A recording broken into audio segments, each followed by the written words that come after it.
ey çekme gayri. Adam oğlu ey çekme gayri.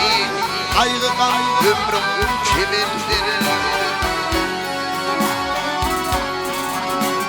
Söyleme bunu yalan söyle, yalan söyle arsalım kimindir?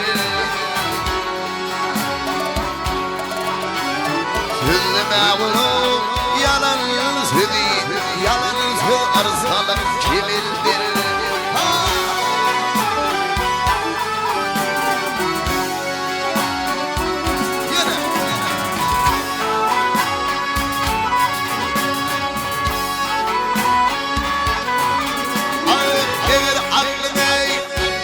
Başlar yola geldin şu an yaşta.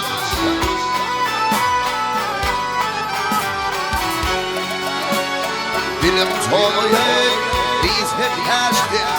Toğu günahı kimindir? Dilim toğuya bize yaştı. Toğu günahı kimindir?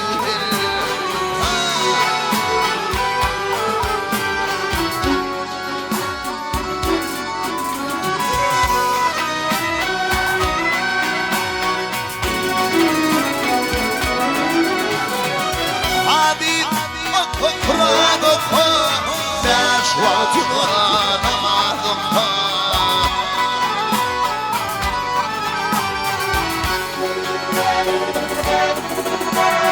Allah yoluna bir sadaka, sadaka bilen kimindir? Allah yoluna bir sadaka, sadaka bilen kimindir?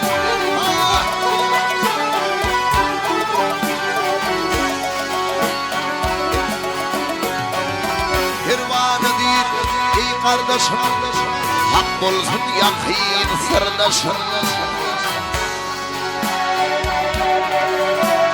Seher dökme gözde yaşım, Allah'ım günahı kimindir? Seher dökme gözde yaşım, Allah'ım günahı kimindir? Hatana hıyan kimindir? Sadaka bilen kimindir?